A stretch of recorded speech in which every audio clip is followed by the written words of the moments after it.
All right, Fish Strong, Salt Strong Nation. We have a special one here today, don't we, Luki? It's gonna be good. It's gonna be good. So, over the past couple of years, we've seen a lot of talk and a lot of debate, especially in some of our Facebook groups and just online in general, about conservation, about just our fisheries and being responsible anglers.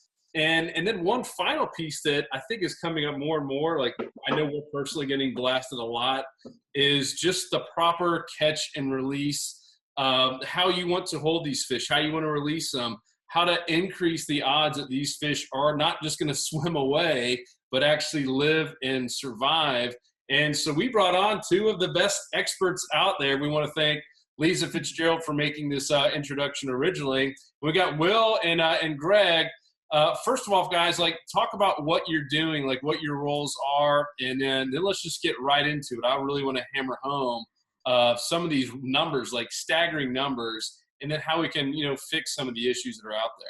So we're gonna start with Will. Will first. Will, go for it, brother. Sure.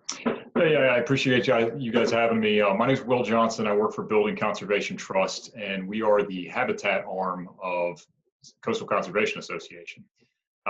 Back in 2010, the organization was initially started with the intent of putting more marine habitat on the seafloor and in the surrounding areas through the Coastal Conservation Association platform. And so since 2010, we've delivered about $18 million worth of conservation projects throughout North America, but primarily based throughout the Gulf of Mexico and the Southeast Atlantic.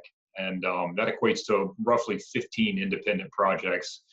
We've had a lot of great partners, but we certainly recognize that there is a need and certainly a space for creating as much artificial habitat as we possibly can to try and create access, to create opportunities, and to create sustainability for our fisheries. And so by partnering with CCA, which is certainly an advocacy-driven organization, we've created a more comprehensive approach to conservation in the marine space, which has been really, really successful. And so we are continuing to evolve as an organization. And, like I said, we've done a lot of projects throughout the country, and everything from oyster bay restorations to deep shore reefs to living seawalls and living shorelines. So a lot of very, very different types of approaches, because what works in Chesapeake Bay may not necessarily work in the Gulf, and what works in the Gulf isn't necessarily suited for Puget Sound. And so we've become very robust in the types of projects that we're doing, and we owe a great deal of gratitude to Coastal Conservation Association and all of its membership for helping us grow and helping us get that started. Awesome.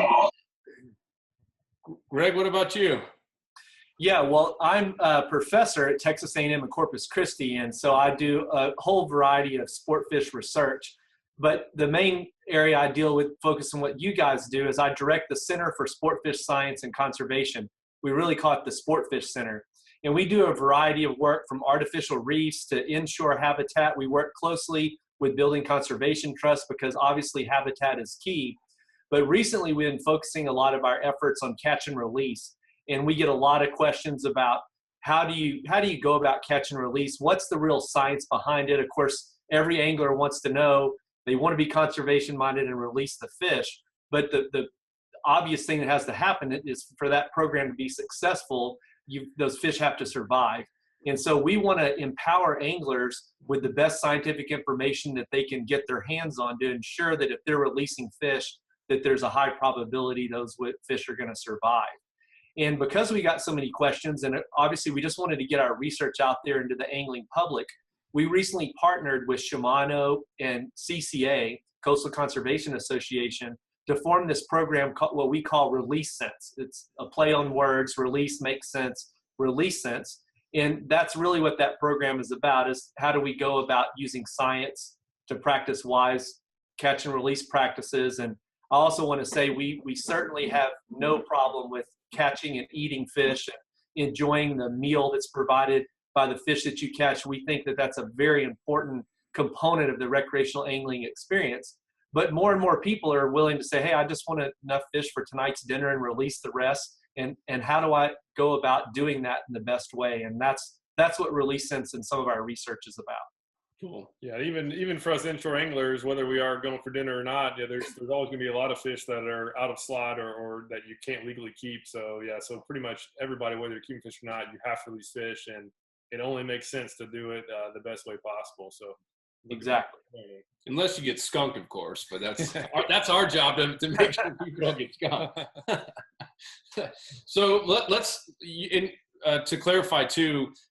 You're not just inshore fishing. You guys are studying everything from billfish and obviously redfish and trout and some snappers, groupers. But the red snappers and groupers, you guys are studying everything, right? Yeah, right. We study tiny fish the size of your pinky nail coming in to use seagrass meadows, for example, all the way up to, well over grander size makos and sharks and all of these apex predators and everything in between. So we have a really diverse research program. I would say right now, red snapper is like everything in the Gulf is being driven by that fishery and all the issues. We're heavily involved in the management side as well. But from a catch and release perspective, we're talking about trout, redfish, grouper, snapper, and a whole variety of others. Cool. Let's talk about those offshore, because we talked offline, and the number you told me was just staggering, that essentially if you're catching in deep water a grouper or any type of snapper really, and 150 feet plus, that it's pretty much like 100% mortality. It's going to die if it's not careful, not released properly. If it's not treated properly, the fish has a very high chance of dying. Now, that doesn't include things like marlin and fish that are occurring more near the surface. These are deep water fish.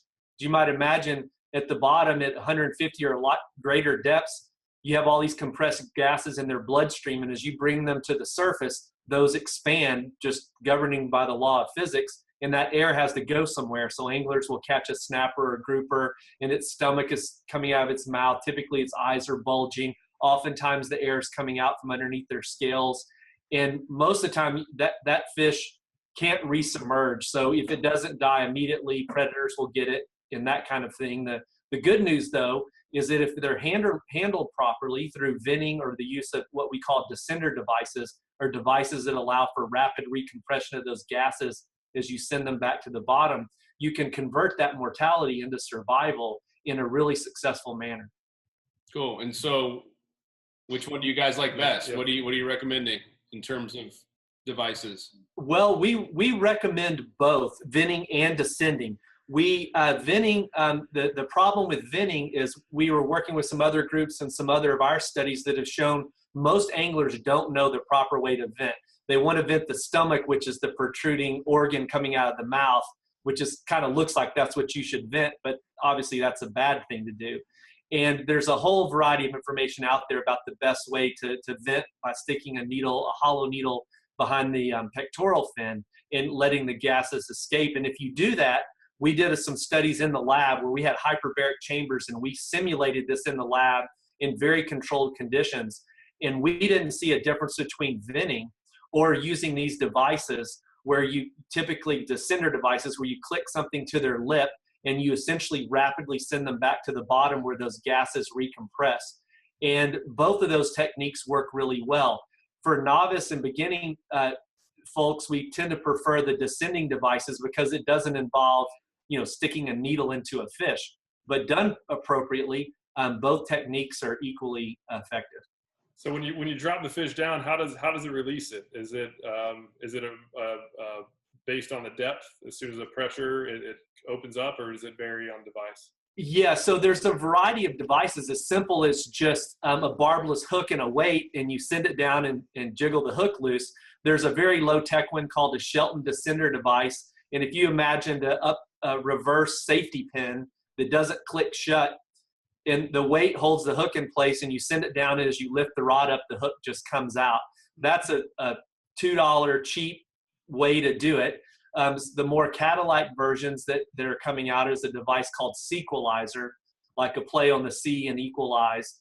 And those are pressure-sensitive devices. I'm sure your listeners and followers know about boga grip. So if you imagine a boga grip type device clicked onto a fish's lip that is programmed to open at whatever depth you dial into the device, like 30 feet or 100 feet or 150 feet, they open at depth. And so those are really nice. Those cost about $50 and they're reusable. All of them are reusable.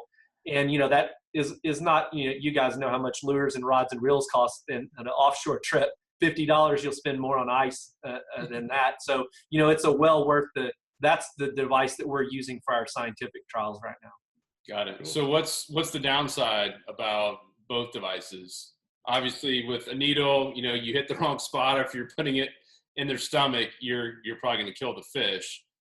Yeah, obviously sticking a needle in the fish, if it's not done properly, or venting, typically you're trying to vent the swim bladder, which is the bladder inside the fish that controls its buoyancy.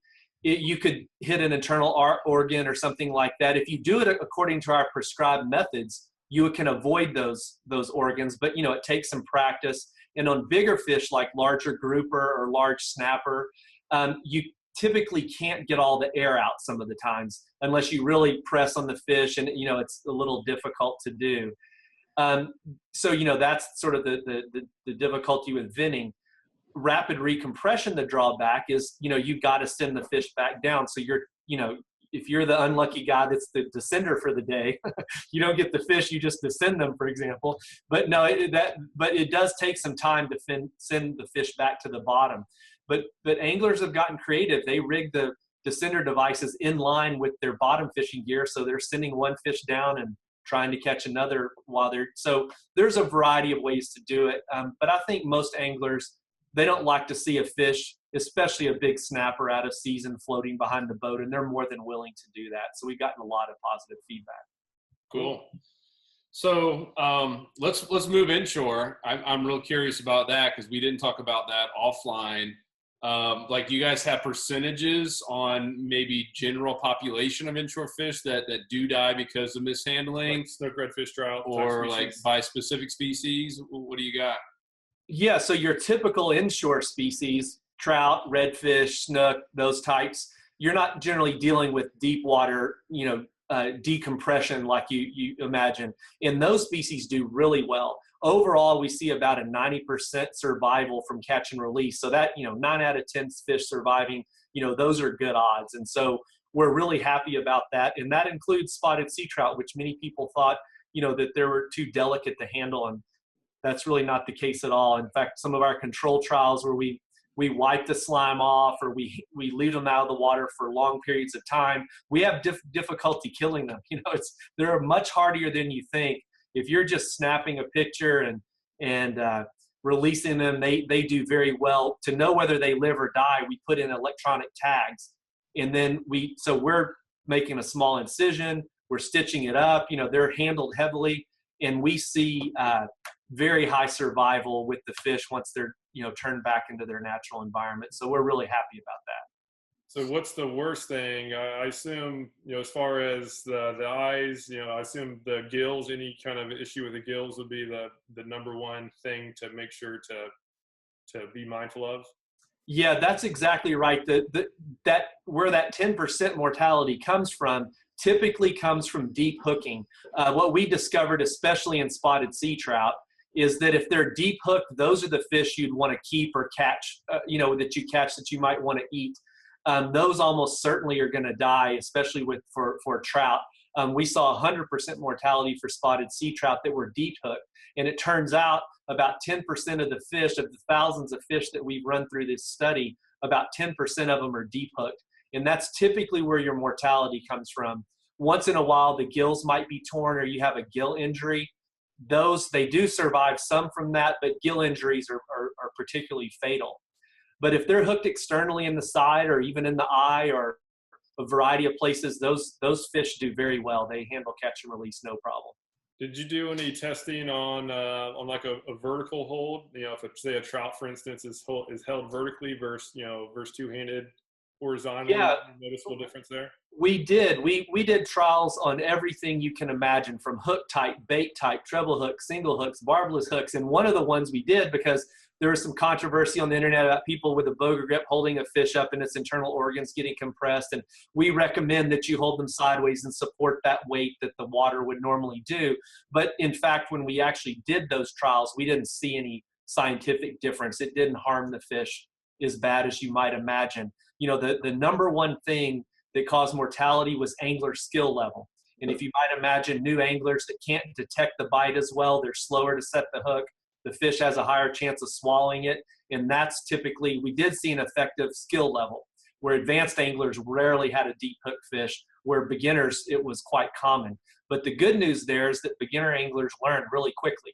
They learn within 4 or 5 fish what that bite feels like, and then they start hooking them appropriately. So that's good news.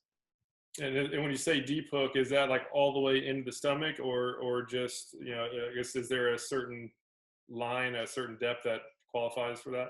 Yeah, I should have clarified that. That means swallowed. So your bait is actually, you cannot remove it. Actually, deep hook, they do just fine in the deeper portions of their mouth. But if they swallow it and the hook is lodged in their throat, that's not good. And we did a trial. You might imagine the first question we get is, should I pull the hook out or cut it off? And if you pulled the hook out, they died almost immediately. They would live for about a day if you cut it, but they still did poor. Now that was for spotted sea trout. Red drum tend to do a little bit better, but in general, most fish, I think, get a little stressed out when they're hooked in the gut. So if your anglers want to keep fish, keep those deep hook ones, because they're probably not going to survive.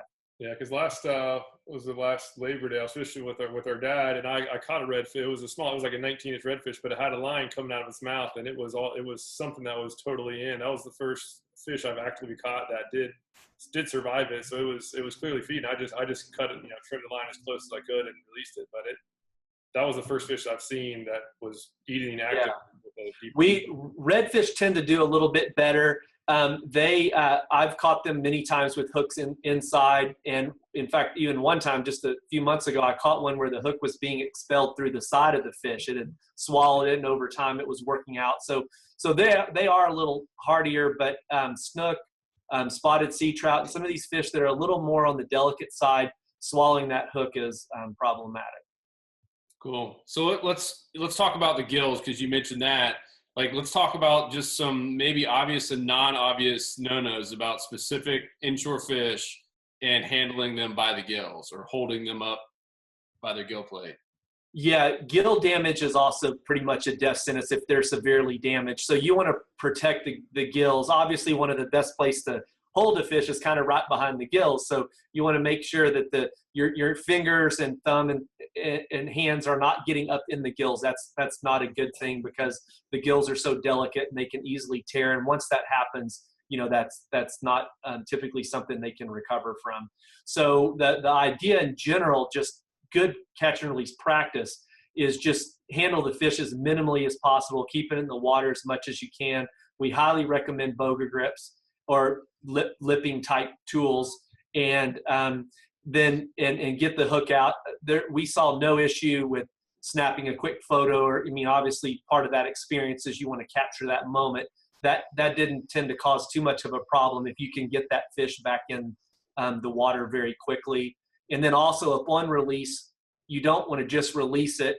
You want to force some water across the gills by moving in a forward, not a backwards direction, but a forward direction, and let it revive a little and then release. And they do very well through that process.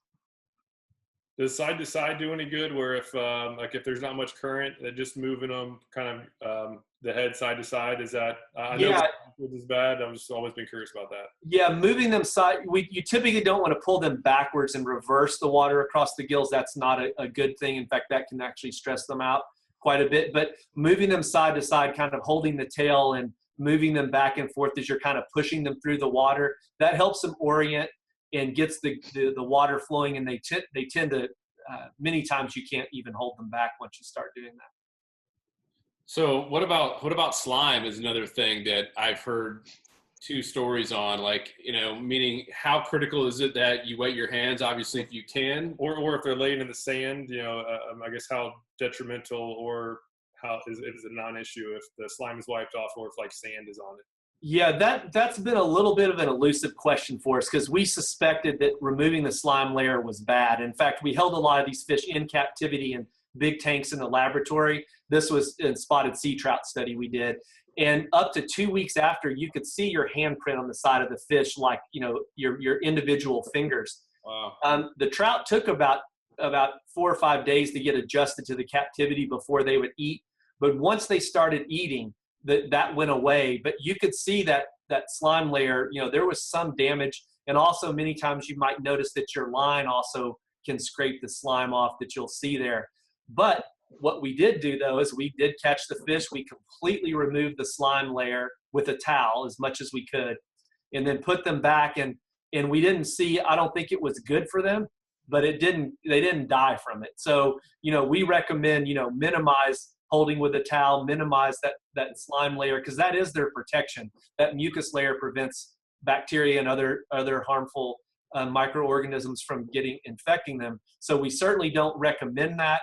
But we recommend, you know, minimizing the slime layer removal. But at least in the studies, they can regenerate that slime pretty quick if they're feeding and healthy. Cool. So, I mean, it sounds like you guys tested a lot of trout.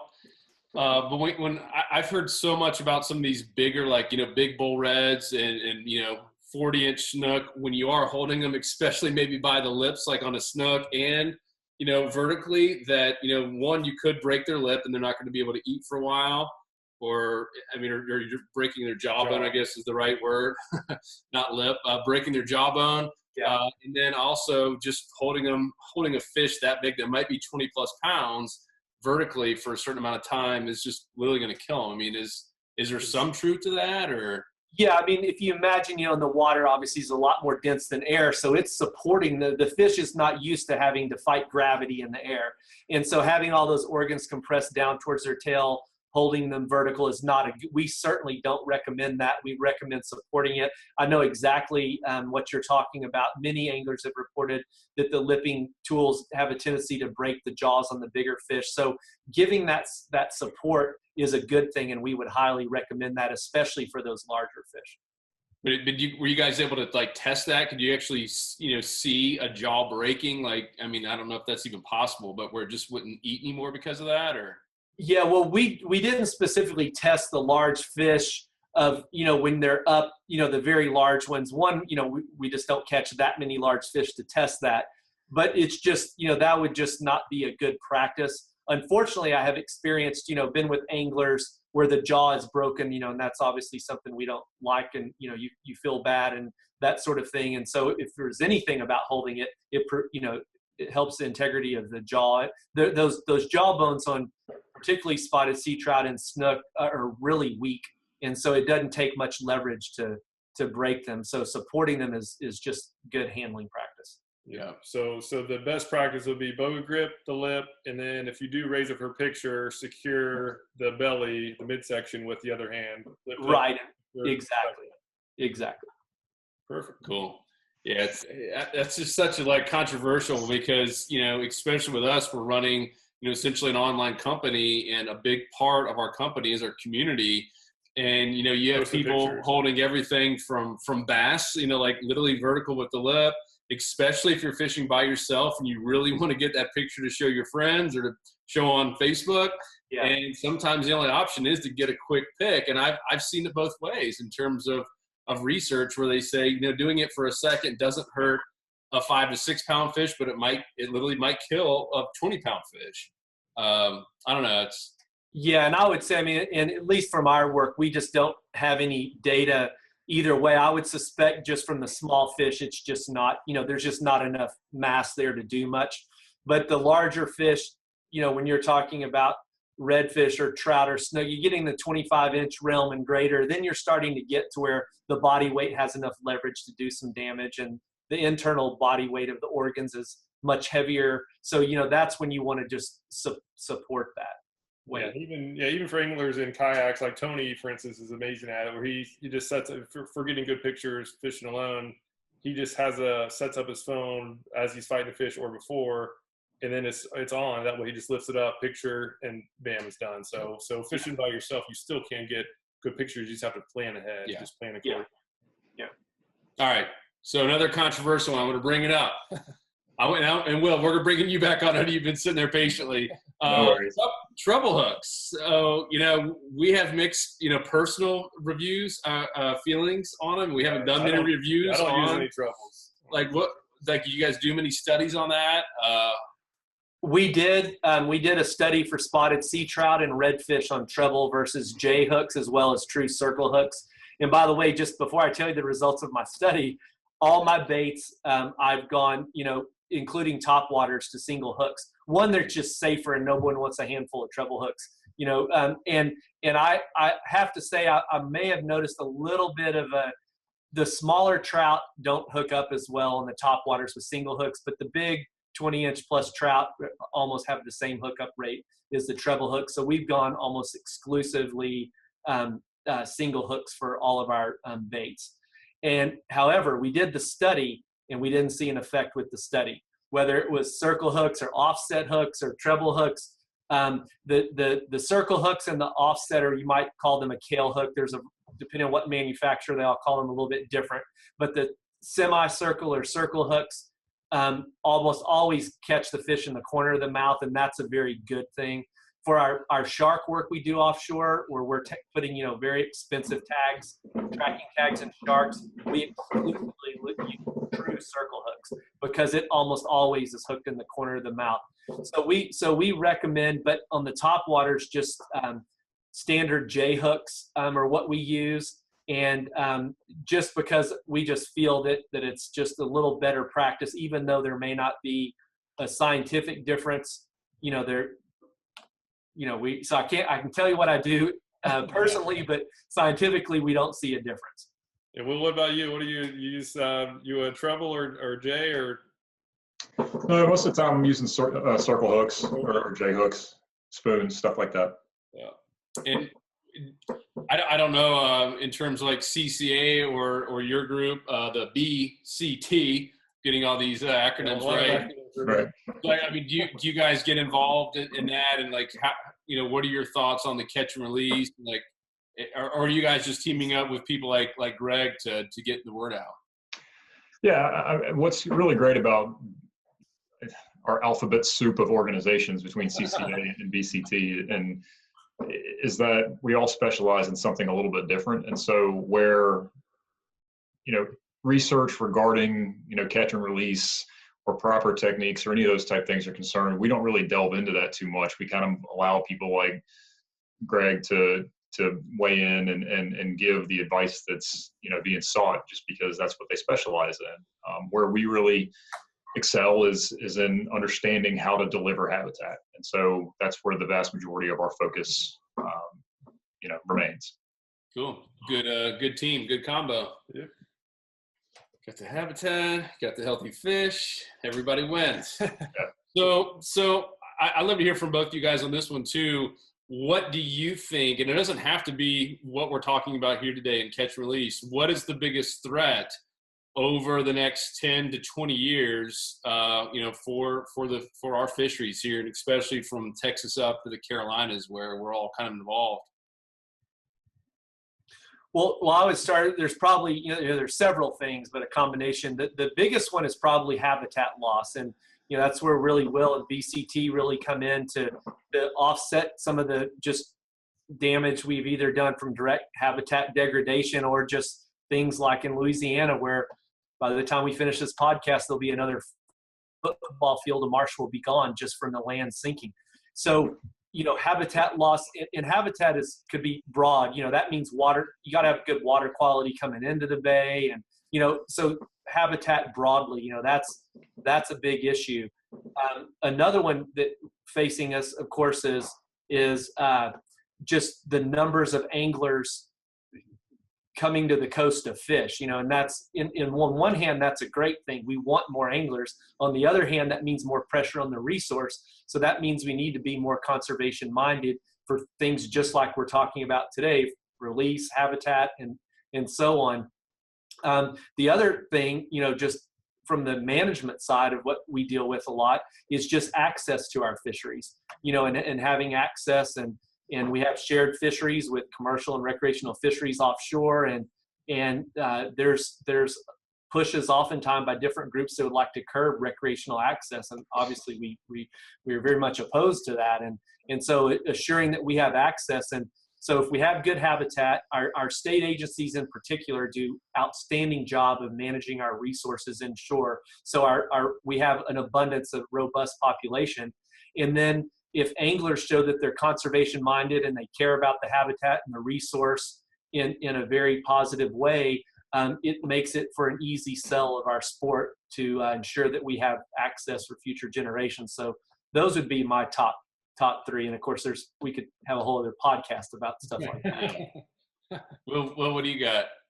Yeah, I agree with Greg quite a bit. I mean, it sounds like I'm towing company line when I say habitat, but I believe that, and just this past weekend, I was actually in Jensen Beach, Florida, and I was with a longtime guide there over 30 years, and we were fishing, an area that they call Sailfish Flats, and his, comments to me were, years ago, this area was full of seagrass, and now there's none at all, and the fishing has changed drastically for the worse. And everything from the number of guides that operate in the area to real estate prices has been affected because of, not only water quality, but habitat loss. If there's, a combination of those factors, then it obviously plays a significant role in the quality of the habitat for, the fishery. And so I think that being able to recognize that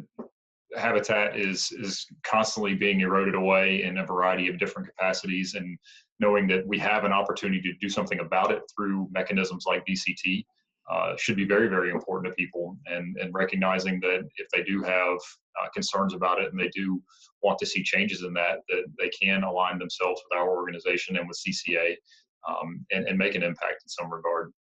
And then like Greg said, I think that, we have a hunter and fishermen and women issue in this country. I think that we're losing the number of recreational anglers and fishermen at an alarming rate. And, if people are familiar with the Pittman-Robertson Act, a lot of the monies that are derived through federal licenses go back to conservation projects and conservation dollars. And if the number of anglers and hunters dwindle, then those dollars dwindle. And if the dollars dwindle, then so does the ability to do conservation work. And if the conservation work doesn't take place, then the number of accessible places dwindles. And so it becomes this vicious cycle where we're losing hunters and fishermen, we're losing habitat, we're losing revenue, and you can't stop it. And so as a community, we should be pretty mindful of that and recognize that we need to do all we can to preserve as much as we can right now, and go back and enhance and restore as much as we can, so that we do have the opportunity to continue doing this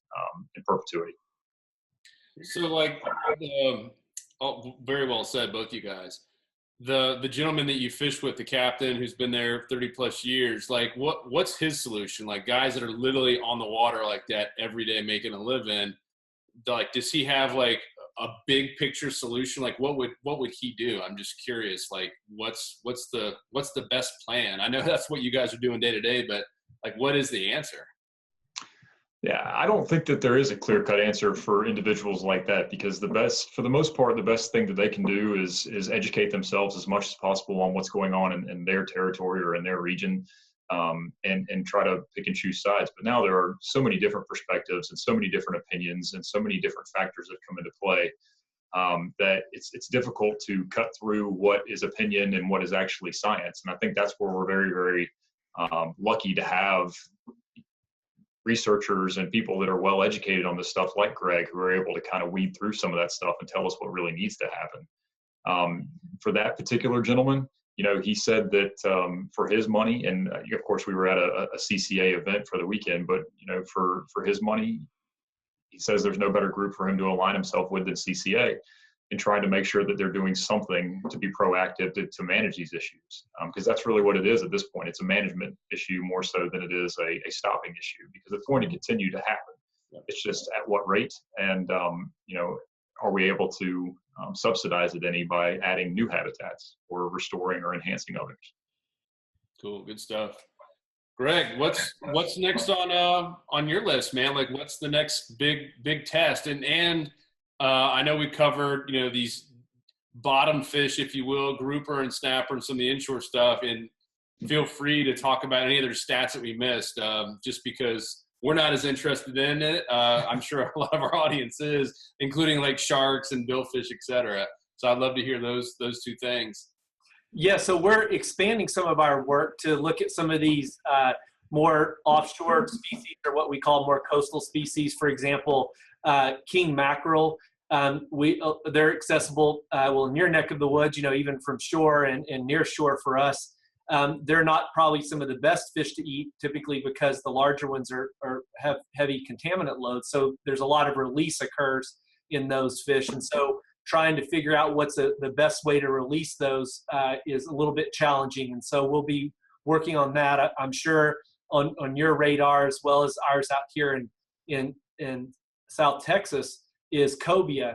And what we've seen of the drastic declines in cobia, and we don't really know what's going on there, whether it's outright overfishing or is there habitat issues or what. But, you know, so we're planning to start up some projects looking at cobia, specifically from the catch and release realm. You know, we do a lot of shark work, even though that's probably about, 10% of our research program. Is about 99% of our exposure, because just the interest people have in especially large sharks. But a phenomenon here in Texas was catching, including makos, but these huge, 9 and 11 foot type sharks, hammerheads, tigers, you name it, from the beach, literally catching them from the dry sand. Well, that's been spreading out y'all's direction all down into Florida. And so we're concerned. Obviously, those animals play a really key roles in the ecosystem, and it's really converted to a catch and release fishery, which is certainly a good thing because they're very low food value, but they are sort of an ultimate sport fish to catch. And but pulling them on the beach, and there's been we've got a lot of, we partner with a lot of anglers that tag sharks for us, and they've tagged well over 5,000 sharks, things we could never do by ourselves with that much effort and money and time it would take.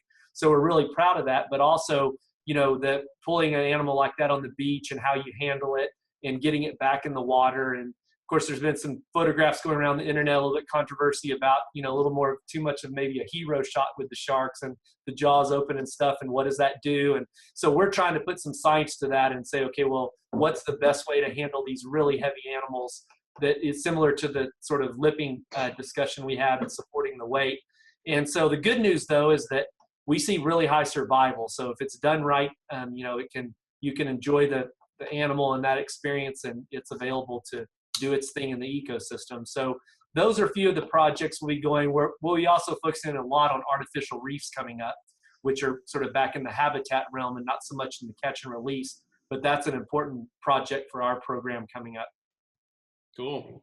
And any other tips in terms of like what we all can do, really? Yeah, like in terms of even just, having the right tackle, like not trying to fight fish on, 4-pound test line if you're going after targeting bigger fish. Don't deep hook the fish. It's just the main one. Yeah, don't deep hook. We recommend, use the appropriate tackle, not too light and of course not too heavy, or what's the point kind of thing. But generally you can be assured that if you're handling the fish under what, normal gear and tackle, they're going to do really well. And so it's just, use common sense, fight the fish quickly, get the hook out and send it back on its way. And generally most species are doing just fine. Cool. Will, final words. Yeah, I would just say that, if you have an interest in getting engaged and on the grassroots level, then we encourage people to become members of their local CCA chapter. Those that might have some interest in doing a bit more or going above and beyond and have a particular interest in habitat are certainly welcome to reach out to us at www.buildingconservation.org. We have a project map on our website that people can go and look at. It's interactive, and it shows the locations of all the different projects that we've done around the country. And like you said, we have a project up in New York Harbor and one that goes all the way around to Pacific Northwest. So we've done a little bit of stuff in a lot of different places, and we're very proud of that. But we certainly need additional support to continue in those efforts, and hopefully we'll be putting a project down in an area close to you and your viewers sometime soon. Cool. And I'll give a little side note on CCA. There's a lot of people that are like Central Florida or Central Texas, Central North Carolina that still have really awesome, amazing CCA chapters. We're actually members of the one in Tampa and in Polk County where we were raised. And I think those are two of the biggest chapters in the entire state of Florida. And I mean, Polk County, for those of you guys don't know about it, I mean, if you had to pick a county in the center of Florida, it is it. And yet it's one of the biggest ones. So you can get involved even if you don't live on the coast. And it is just a great organization. They do a lot of amazing things. And even their parties are pretty doggone fun. Their auctions and stuff. So yeah, without question. I'm glad you mentioned that. Nashville, Tennessee is actually has a CCA chapter, and they have allocated their proceeds to benefit Building Conservation Trust through their fundraising event each year. And I think they do about $100,000 in one night. So they're certainly, conservation minded and very habitat focused. And we're thrilled to death to have them on board as a major partner. But people, one thing that should be mentioned is there's a lot of different ways in which people can support, BCT.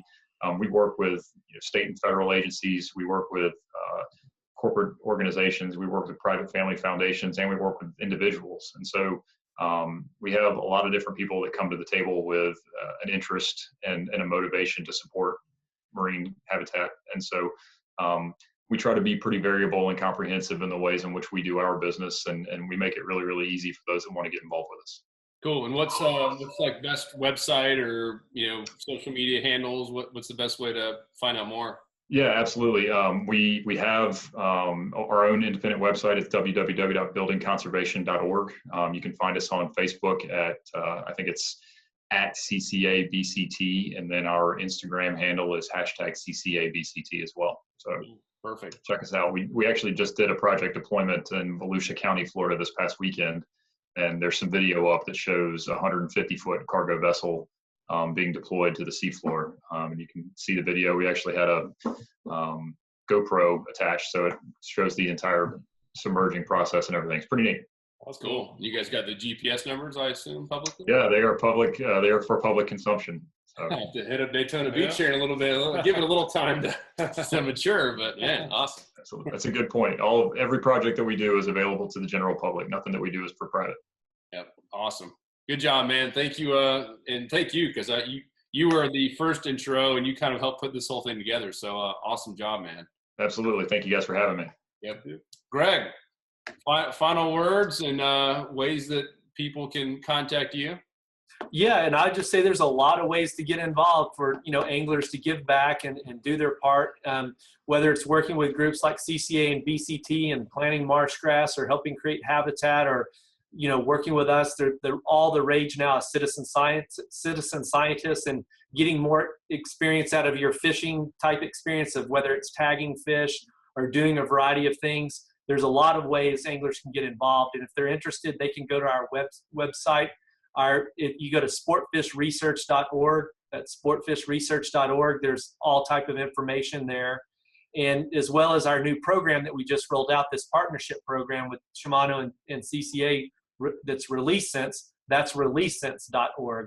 And so there's a lot of information on both of those pages. Of course, we've got a big social media presence as well with those same names. So be free to check those out and reach out to us if anyone has questions. Awesome. Yeah, I think that's the big takeaway here is if you want change, get involved. I mean, support these organizations, go out there and volunteer. Get paid to fish, right? I mean, get paid to catch some of these trout and redfish, or king mackerel, whatever it might be, and really get involved. And then I think the final thing, and Will, you mentioned this about we have fewer anglers, and it's not because of the reason I'm about to mention, but I've seen this is our job in terms of like being online is kind of like a judge. We're having to delete some pictures and comments that come in. And I've seen multiple people who have reached out to us that were part of our community that have not only stopped and like left our community, but almost like stopped fishing. And like it became not fun for them because of the negativity that happened online of someone ripping on their picture, whether it be because they were holding it wrong or whatever it was, or not they didn't think it was slot, or they kept a bull red because they thought they were in Florida and they were really in Louisiana or Texas or something like that.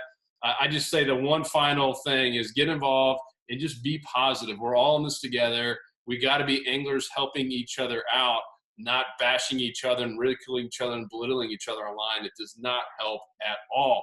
But I'll end it on that one, end it on a high note. Thank you guys so much for all of this. I learned a lot. This is That was really good. Yeah. Really good.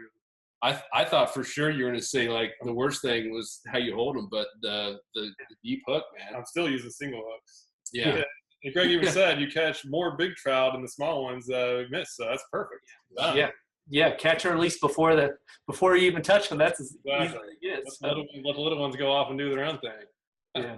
Cool. We'll put some links to all this in the show notes. And as you guys have more more projects, Will, and more studies that you're doing, Greg, let us know. We'll continue to keep adding. Yeah, that was fun. I'm sure I'd be happy to do it again. We got a lot more stuff that I think your listeners and followers would like to hear about. So yeah, let's do it again sometime. Perfect. Thank you guys. All right. Definitely. Talk to you later. Bye. Bye, guys.